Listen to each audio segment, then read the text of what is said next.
la vérité restauratrice Mivresse avec Dr Gaoudé. Tu connaîtras la vérité et la vérité t'affranchira.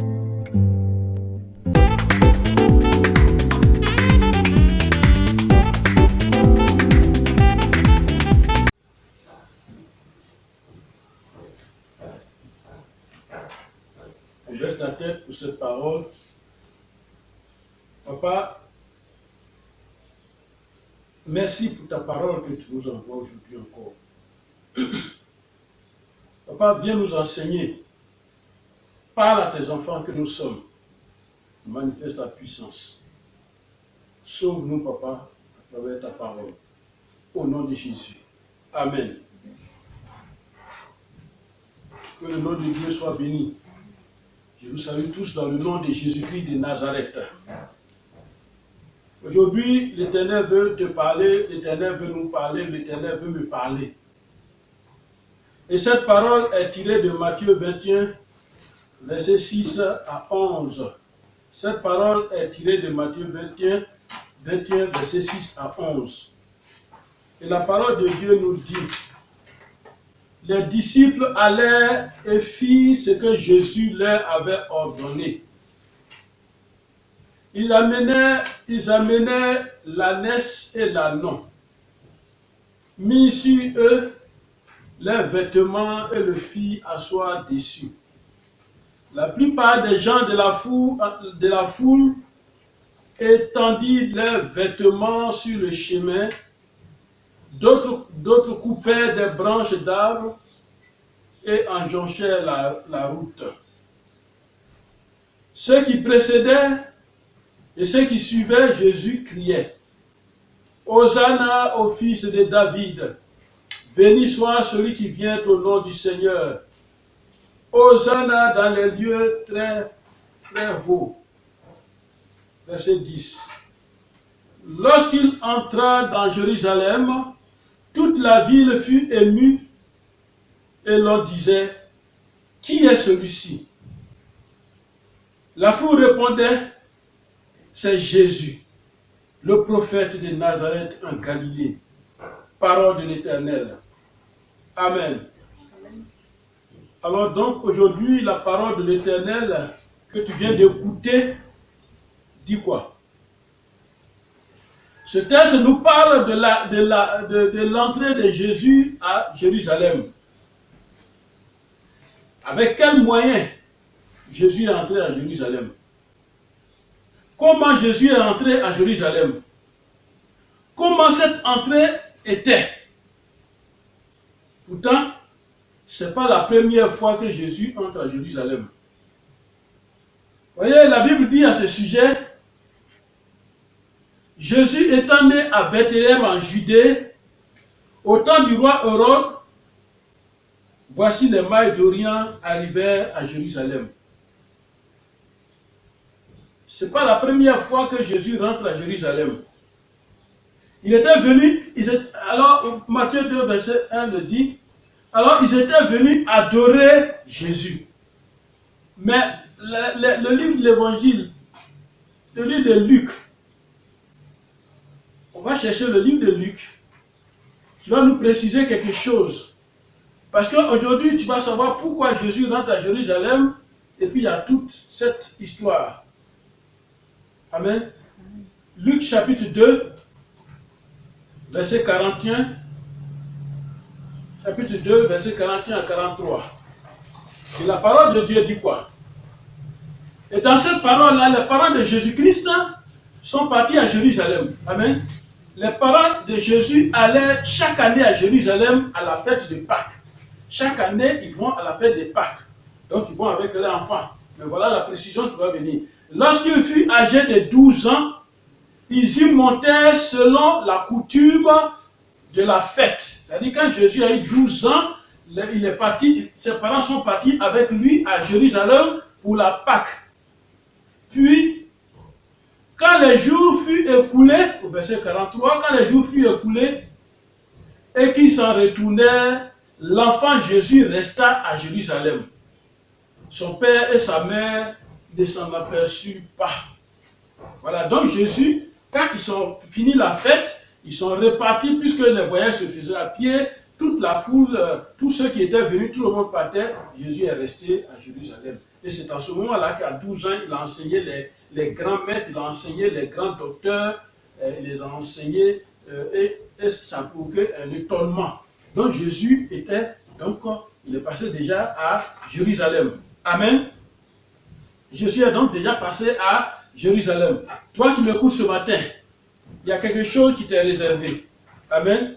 Alors suis-moi très bien cette prophétie. C'est ce même Jésus qui rentre à Jérusalem. Est-ce que tu me suis? Jésus, il connaît bien Jérusalem. Il a été à Jérusalem. Mais c'est ce même Jésus qui rentre aujourd'hui encore à Jérusalem. Dis-moi. Je veux comprendre. Amen. Je veux comprendre quelque chose. Et toi aussi, tu veux comprendre quelque chose. L'enseignement d'aujourd'hui est soutenu par ce texte tiré de Matthieu 21. Où Jésus rentre à Jérusalem. Alors, cette entrée de Jésus à Jérusalem que le texte nous a présenté, cette entrée-là, l'Éternel veut te parler de quoi aujourd'hui par rapport à cette entrée à Jérusalem. Pour quelqu'un qui connaissait déjà Jérusalem, il vient entrer à Jérusalem et puis ça devient un événement. Pourquoi? Amen. Pour toi qui as ton village, tu vas là-bas en vacances, en congé, tu vas là-bas régulièrement. Quand tu veux, tu vas. Mais pourquoi une autre entrée encore au signal? Aujourd'hui, le Seigneur veut te parler de quelque chose, c'est une prophétie pour toi. Et le thème de ce message, c'est le moment de ta gloire est arrivé. Amen. Le moment de ta gloire est arrivé. Amen. Jésus, à 12 ans, est parti à Jérusalem. Ce n'était pas le moment de sa gloire encore. Ce n'était pas le moment de la manifestation de cette gloire. Amen. Alors, suis-moi bien. Nous savons tous que cette histoire nous inspire quelque chose, la fête des rameaux. C'est ce que les humains ont choisi, la fête des rameaux. Dans la Bible, il n'y a pas de fête des rameaux. Ça n'existe pas dans la Bible. Mais à cette période, on coupe des rameaux. On dispose des rameaux dans les églises. On fait des processions avec des rameaux partout. Et un commerce de rameaux est créé. C'est créé aussi dans ce même temps. Et ce n'est que ce texte qui nous intéresse. Ce n'est que ce texte-là qui nous intéresse. Mais nous devons nous poser cette question. Pourquoi Jésus a vécu cette histoire? C'est ça le but de l'évangile, de la parole de Dieu. Pourquoi Jésus a vécu cette histoire? Donc quelqu'un trouve même que sans un rameau en main, nous blasphémons. Amen. Quand ce moment-là arrive, si tu n'as pas de rameau en main à l'église, ça veut dire que c'est comme si tu as péché. Et même avec les feuilles de rameaux, il y en a qui font des croix. Les croix de Jésus. Après les cultes, les feuilles de rameaux deviennent des objets protecteurs de certains chrétiens. Il faut les mettre dans les maisons. Il y en a qui vont oindre les feuilles de rameaux et puis les placer dans les maisons. Alors, question, que renferme cette histoire vraie? Qu'est-ce qu'elle renferme? C'est donc à travers cette histoire que Dieu l'Éternel veut nous parler aujourd'hui. Pour que toi, tu connaisses, tu découvres la vérité. Des rameaux sont même des épées spirituelles pour certains croyants.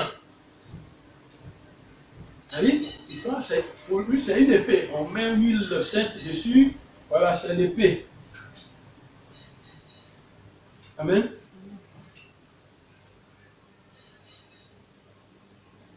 Amen. Ils sont donc des épées spirituelles. Pour certains croyants, se réclamant de Jésus-Christ, c'est devenu leur épée. Alors, comprenons quelque chose. Suivez-moi bien, comprenons quelque chose.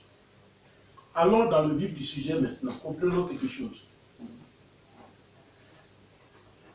D'abord, c'est une vieille prophétie, plus vieille que la vie terrestre de Jésus-Christ. Je n'ai pas dit plus vieille que Jésus-Christ, plus vieille que la vie terrestre de Jésus-Christ. Quelle est cette prophétie de Dieu? Et nous allons aujourd'hui rentrer dans cette prophétie, cette vieille prophétie qui avait déjà annoncé cet événement. Ésaïe 62. C'est sur la Bible. Ésaïe 62. À partir du verset 10. Et la parole de Dieu nous dit quoi?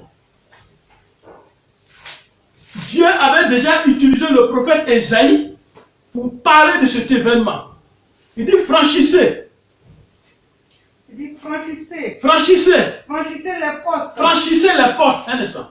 Franchissez les portes. Le moment est venu de passer par les portes. De passer par les portes de la vérité. Franchissez les portes de la vérité. Entrez dans la vérité. Il dit préparez quoi? Préparez un chemin pour le peuple. Dites la vérité. Préparez le chemin pour le peuple. Ne nous cantonnons pas dans des objets spirituels. Cherchons à connaître ce que c'est qu'une vérité. Ne nous cantonnons pas dans ces choses. Préparez un chemin pour le peuple. Frayez la route. Préparez la route. Jésus est en train de nous dire, préparez la route parce que la vérité arrive. Ôtez les pierres. Ôtez les pierres. Ôtez les pierres. Un instant. Ôtez les pierres. Voilà. Il ne faut pas que tu tombes sur ce chemin. Ôtez les pierres. Ôtez les pierres. Enlevez les barrières vers les peuples. Il y a quelque chose qui nous empêchait. Il y a quelque chose qui devait empêcher. Mais il dit, la gloire arrive. Et quand la gloire arrive, ce n'est pas toi. Ce n'est pas toi qui vas agir. Ce n'est pas Jésus qui devait agir. Il dit, ôtez les pierres. Parce que la gloire doit passer par là. Ôtez les pierres. Ôtez les barrières. Parce que la gloire va passer par là. Voici ce que l'Éternel proclame. Voici ce que l'Éternel proclame. Aux extrémités de la terre. Dites à la fille de Sion. Dites à mes enfants. Voici le salaire est avec lui. Voici ton sauveur arrive. Et les rétributions le précèdent. Il dit voici. Amen. Voici ton sauveur arrive. Celui qui va te sauver arrive. Ésaïe a déjà prophétisé ça. Celui qui va te donner la vie arrive. Celui qui va te faire connaître la vérité arrive. Celui qui est ton chemin arrive. Voici le salaire est avec lui. C'est-à-dire la récompense, la rémunération, la rétribution. Tout ça est avec lui. Ça y est dans sa poche. Ça y est dans son sac. Et cela le précède. Et cela est devant lui. Et lui, il vient. Et cela est devant lui. Et lui, là, il s'annonce. Il vient. Amen. On les appellera peuple saint. Racheté de Dieu. Racheté de Dieu. Et toi? Racheté de l'Éternel. Et toi? On t'appellera racheté vif, non délaissé. Amen. Amen. Alors toi qui m'écoutes ce matin, à partir de cette prophétie que tu écoutes aujourd'hui, la parole de Dieu te dit, on t'appellera recherché. Amen. On t'appellera recherché. Ville délaissée. Ah. Toi qui avais été délaissé, c'est le moment qui est arrivé de t'appeler maintenant recherché. C'est le moment d'aller fouiller maintenant pour te chercher, pour te prendre. Durant toute l'histoire de Jésus-Christ, est-ce qu'on n'a pas craché sur lui? Est-ce qu'on ne l'a pas insulté? Est-ce qu'on n'a pas lapidé Jésus-Christ de Nazareth? Mais le moment est venu maintenant pour que celui qu'on appelle recherché, celui qui était délaissé, va être recherché. Amen. Alors que nous dit la Bible dans Zacharie 9, verset 9. On est toujours dans la prophétie pour que tu suives cette histoire. Zacharie 9, verset 9, la parole de Dieu nous dit. Zacharie 9, verset 9. La parole de Dieu dit. Sois transformé d'allégresse, toi qui vas écouter ce message et qui écoute ce message aujourd'hui. Sois content, sois transporté d'allégresse, toi qui écoutes. Pousse des cris de joie. Jérusalem, je parle à ton village, toi qui m'écoutes. Pousse des cris de joie, je parle à ton village. Voici ton roi vient. Village, écoute-moi. Je n'ai pas besoin de dire ton nom, mais la parole de Dieu dit, voici ton roi vient à toi. Ton roi vient à toi, Jérusalem. Ton roi est passé, tu ne l'as pas vu. Ton roi est passé, tu ne l'as pas reconnu. Mais le moment est venu maintenant de reconnaître ton roi. Village, toi qui m'écoutes, toi qui es ressortissant d'un village, tu es en train de m'écouter. Mais la parole de Dieu te dit, la prophétie te dit ce matin, écoute bien, écoute cette parole. Pousse des cris de joie, village. Pousse des cris de joie. Ton village va pousser des cris de joie. Pourquoi? Parce que quelqu'un vient. Quelqu'un qui est né là. Quelqu'un qui a vécu là. Il vient maintenant. Il vient à toi. Il est juste victorieux. Amen. Mais il a une caractéristique. Il est humble. C'est monté sur un anneau. Sur l'âne, le petit d'une ânesse. Amen. Amen. Amen. Où ce roi est arrivé? À Jérusalem. Toi qui m'écoutes, enlève Jérusalem et remplace Jérusalem par le nom de ton village. Et tu comprendras quelque chose. Sois transporté d'allégresse, mon fils. Pousse des cris de joie. Village, voici ton roi vient. Amen. Pousse des cris d'allégresse. Bon, mon village s'appelle Péron. Pousse des cris d'allégresse. Pousse des cris. Péron, voici ton roi vient à toi. Amen. Le moment de ta gloire est arrivé. Toi qui m'écoutes. Alors, décortiquons cette entrée de Jésus-Christ à Jérusalem. On va la décortiquer, cette entrée de Jésus à Jérusalem. On va entrer en profondeur. Alors, écoute-moi bien, verset par verset. Alors, tu comprendras quelque chose. Écoute-moi très bien. On revient au texte. Matthieu 21. Matthieu 21. Matthieu 21, à partir du verset 6. On revient au texte. Alors, on revient au texte, on parle de verset 6 d'abord. Écoutez-moi bien, suivons bien la chronologie de ce secret que l'Éternel nous donne à travers son Fils Jésus-Christ et qui est pour toi, qui est pour moi. Amen. Au verset 6, les disciples ont respecté les consignes de Jésus. Ça, c'est ce qu'il dit. Les disciples allèrent et firent ce que Jésus leur avait ordonné. Donc, les disciples ont respecté les consignes de Jésus. Cette arrivée a été préparée. Alors, mon frère, ma soeur, on prépare ton arrivée dans ton village. Maintenant. On préparera ton arrivée dans ton village un jour. Amen. Parce que le moment arrive. Tu n'es rien, c'est vrai. Mais tu... Amen. Amen. Mais tu n'es rien. Ton tu n'es rien là sera attendu un jour avec quoi? Avec des préparatifs. Les gens vont commencer à disposer les choses, préparer le village parce que tu arrives. Les gens, même tes ennemis, ils sont en train de se préparer, ils sont en train de préparer ton entrée au village, dans ta gloire. Ils sont en train de préparer ton entrée dans ta gloire, dans ton village. Si Jésus l'a vécu, c'est pour toi. Sinon, Jésus n'avait pas besoin de vivre tout ça. Mais c'est pour toi. C'est pour toi. Pour que cela soit proclamé dans ta vie. Même pour se déplacer, Jésus n'avait même pas un mouton. Jésus n'avait rien. Non. Est-ce que l'anneau appartenait à Jésus? Non. Alors souviens-toi. Pour que toi tu crois, souviens-toi, la parole de Dieu dit. À l'Éternel, la terre est ce qu'elle renferme, le monde et ceux qui l'habitent. Nous sommes sur la terre des hommes, chacun. Je suis propriétaire de cette maison, Là, c'est ma femme, c'est mon enfant, c'est mon mari, c'est ça, c'est mon bureau, ma voiture, mon bateau, mon avion. Mais tout ça appartient à l'Éternel. Il peut prendre et il donne à qui il veut. Amen. Il peut prendre un village, il donne à qui il veut. La terre lui appartient. Il dit à l'Éternel, la terre, c'est qu'elle renferme le monde et ceux qui l'habitent. Dieu élève qui il veut. Amen. Dieu donne sa gloire à qui il veut, sans tenir compte des niveaux de richesse, sans tenir compte des rangs, de ton rang social, sans tenir compte de ta beauté. Mais il donne sa gloire à qui il veut. Le moment de ta gloire est arrivé. Amen. Et quand ce moment arrive, même tes ennemis sont dans les préparatifs. Amen. Ils ont empêché le moment d'arriver. Ils ont fait tout ce qu'il fallait faire.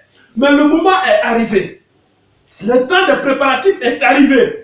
Ils vont rentrer dans les préparatifs. Ils vont préparer. Ils seront dans le comité. Amen. Allons au verset 8. Allons au verset 8. Amen. Le verset 8 il dit, la plupart des gens, on s'arrête un instant. La plupart des gens doutent de la foule. Un instant. Suivez-moi bien. La plupart des gens, c'est-à-dire quoi? Ils ont formé un comité d'accueil. Et ce comité d'accueil n'a pas dormi pour réussir cet accueil. Et c'est pourquoi la parole de Dieu dit, la plupart des gens de la foule étendit leurs vêtements sur le chemin.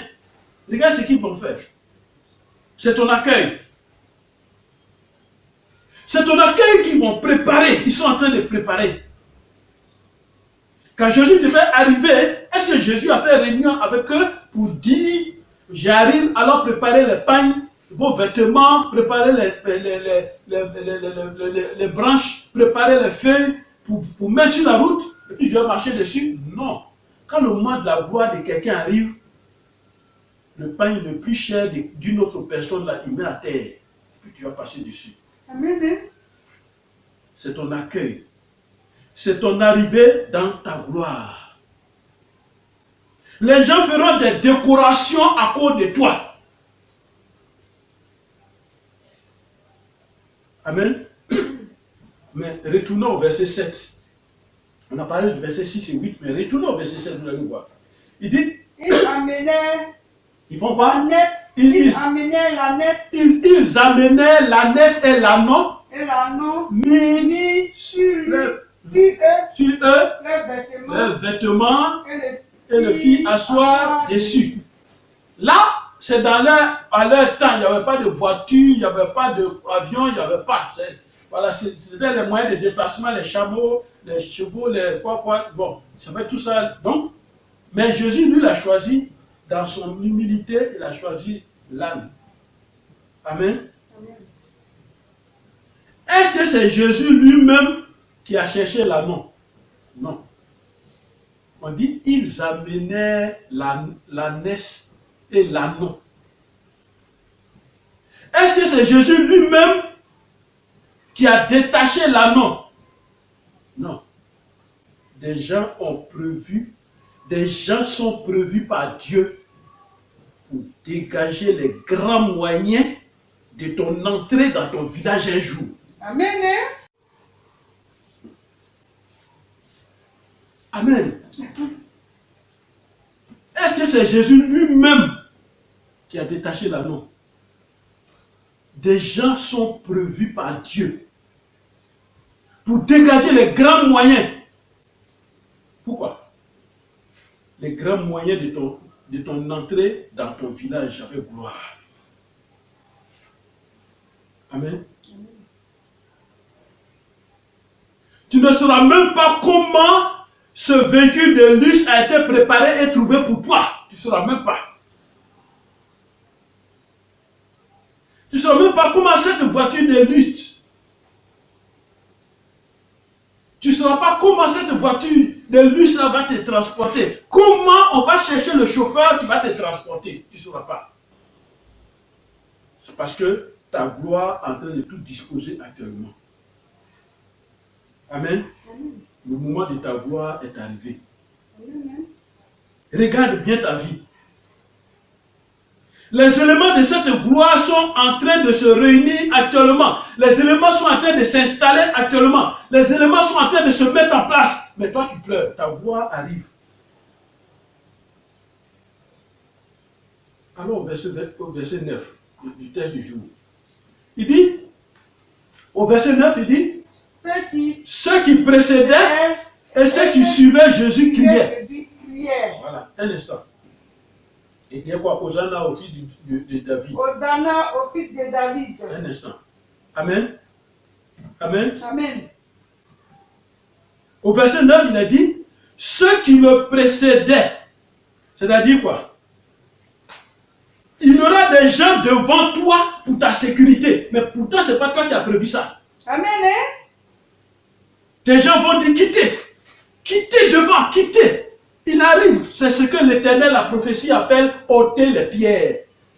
Ôter les barrières. Parce qu'il arrive. Parce que tu arrives maintenant. Et des gens même vont se porter volontaires. Si ça doit durer une journée, ils sont volontaires, joyeux. Et ils ne demanderont pas un salaire. C'est pourquoi la parole de Dieu dit, des gens, ceux qui le précédaient, ceux qui le précèdent, ceux qui sont devant Jésus, qu'est-ce qu'ils vont faire?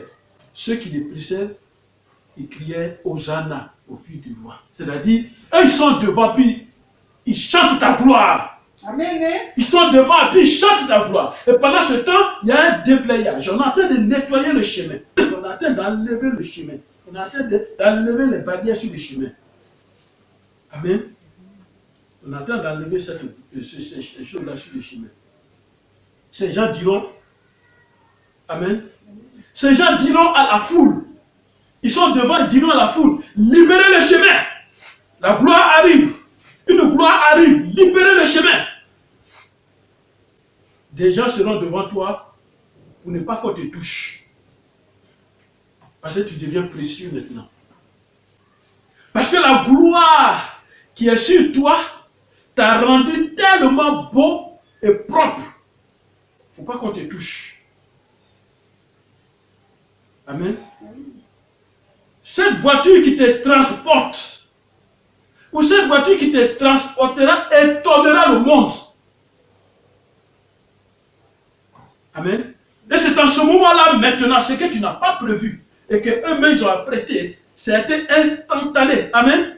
Et arrivé à ce moment de la manifestation de cette gloire, celui-là même qui a arrêté, même ton ennemi le plus méchant qui a arrêté, il va dire, c'est pas normal, voilà ma veste. Et puis il met sa veste à terre. Parce qu'on le regarde. On mettra des pagnes de valeur sur ton chemin. Pour que tes pieds ne touchent pas leur sol. Écoute-moi bien. Pour que tes pieds ne touchent pas leur sol. Ta gloire ne doit pas être salie. Le moment de ta gloire est arrivé. Amen. Le moment de ta gloire est arrivé. Écoute-moi bien, je répète encore, le moment de ta gloire est arrivé. Amen. Amen. Le moment de ta gloire est arrivé. Et cette histoire que Jésus a vécue est la gloire qu'il nous réserve. Jésus est venu sur la terre des hommes pour dire, écoutez-moi, vous voulez nous faire croire que la vie sur la terre est impossible. Vous voulez nous faire croire qu'il y a un problème sur la terre. Vous voulez nous faire croire qu'il n'y a pas de solution de problème sur la terre. Mais regardez, je vais vous donner l'exemple, je vais vivre sur la terre, je vais vous montrer comment les choses se passent et comment il faut faire pour sortir des situations. Et Jésus est venu te dire aujourd'hui que ta gloire arrive et c'est de cette manière que cette gloire va se passer. Amen. Ne sommes-nous pas la lumière du monde? Jésus a dit, on n'allume pas une lampe pour la mettre sous la table, pour la cacher sous la table. Et si Jésus dit cela, pardon, si Jésus dit cela, c'est parce qu'il sait que il y a une lumière qui est allumée en toi. Et cette lumière a besoin d'être vue de loin même. C'est cette gloire-là. Ta gloire sera vue de tous. Tes ennemis danseront au son de la fanfare qui t'accompagne. Amen. Retiens cette prophétie. Regardez, Matthieu 21, verset 10. Regardez ce qu'il dit. Matthieu 21, verset 10. Il dit, lorsqu'il entra dans Jérusalem, toute la ville fut émue. Et l'on disait, qui est celui-ci? Attends, est-ce que Jésus n'était pas entré à Jérusalem avant? Amen. Quelle émotion! Il dit, toute la foule, toute la ville était émue. Et quand ta gloire, le moment de ta gloire arrive, quelle que soit la grandeur de la ville, toute la ville est en fête. Toute la ville est dans la joie. Parce que quelque chose est en train de se passer. C'est ta gloire qui arrive.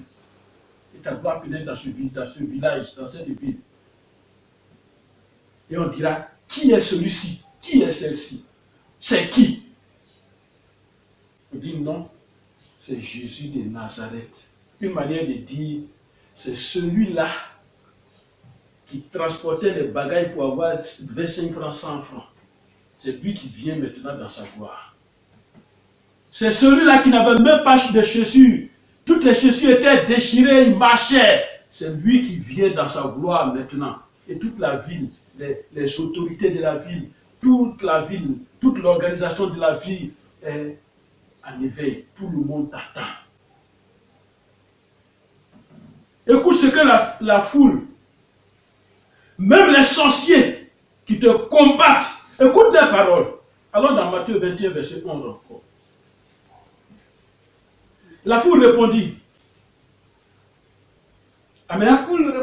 La foule répondit. C'est Jésus. C'est Jésus, le prophète de Nazareth en Galilée. C'est eux-mêmes qui vont connaître ton arbre généalogique. C'est eux qui vont dire aux gens, je le connais, c'est l'enfant de tel, c'est la fille de tel, c'est l'enfant de tel village, de telle famille, c'est lui qui passe. Amen.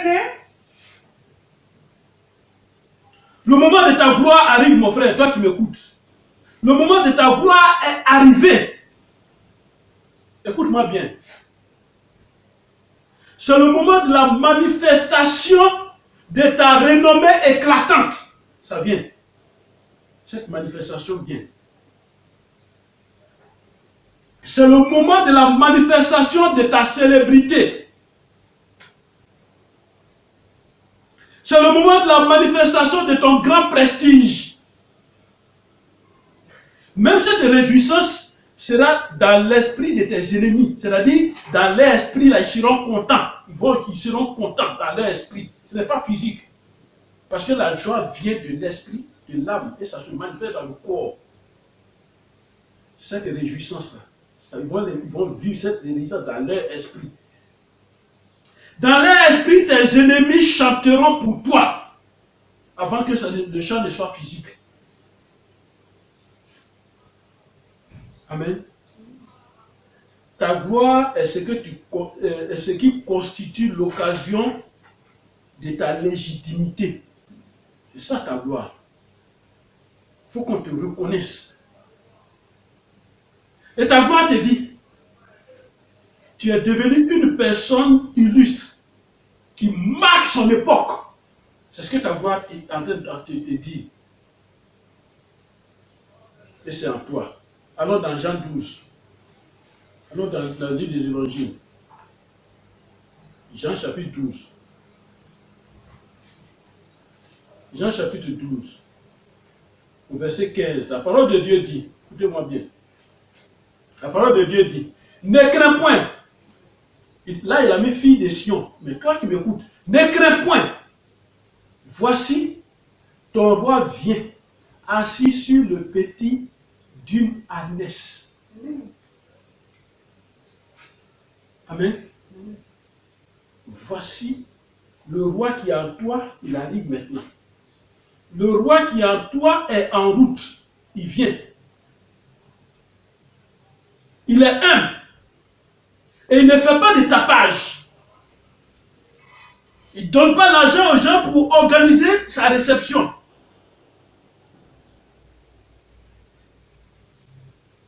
Mais la foule fera ce tapage-là pour toi. Il y a quelque chose en toi, toi qui m'écoutes, c'est la gloire de Dieu qui t'a déposé en toi. C'est la manifestation de la gloire de Dieu, la gloire que Dieu a réservée pour toi. Amen. Un jour, tu diras cette parole. Suis-moi bien. Un jour, tu diras cette parole. Écoute-la. Un jour, tu diras cette parole. Écoute bien cette parole.